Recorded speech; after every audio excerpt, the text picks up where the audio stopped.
Hola, benvinguts i benvingudes a la Cortina dels Llibres. Jo sóc Clàudia i avui us porto el llibre La Simfonia dels Animals. Està escrit per Dan Brown i les il·lustracions són de Susan Batory i l'editorial és Baobab.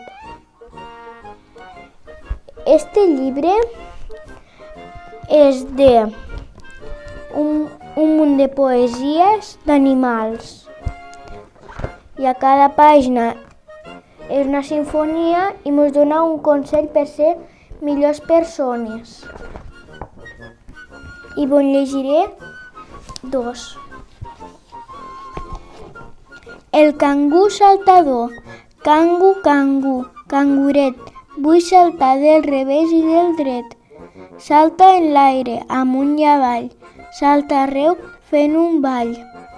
Salta per divertir-te, hop, hop, salta per divertir-te, galop, galop, salta mentre menges, nyam, nyam, salta mentre et repenges, patim, patam, quan et veig moure la cua sense descans, botant pels camins, rostos i plans. M'encantaria poder saltar com tu, jo també vull ser un cangú. I aquí està el consell.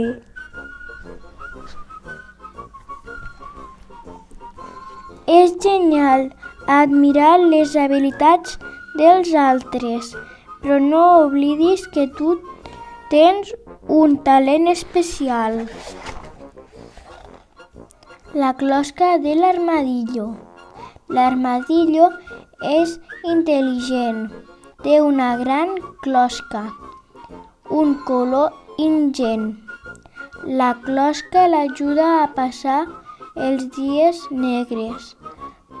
Fa fora les coses que no són alegres, però quan els dies són realment bons, s'obre de ple mostrant els seus dons. No li fa por mostrar els sentiments, així fa amics i tots estan contents. I aquí està el consell. És important bloquejar les coses dolentes, però no oblidis que has d'obrir-te per deixar entrar les coses bones.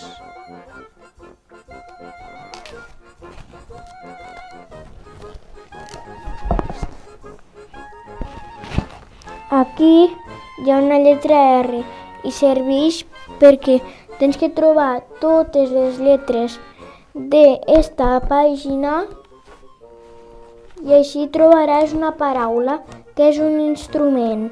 I a la pàgina següent trobes l'instrument que se feien les lletres. I lo de detrás surt en esta pàgina.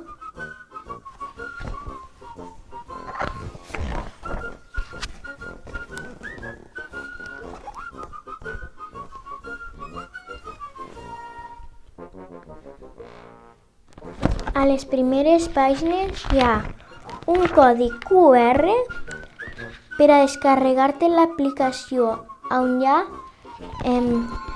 la música, que la tens que ficar mentre llegeixes el text. Este llibre està escrit en lletra d'impremta i les il·lustracions són molt grans i ocupen tota la pàgina i el recomano a partir dels 7 anys. Espero que us hagi agradat.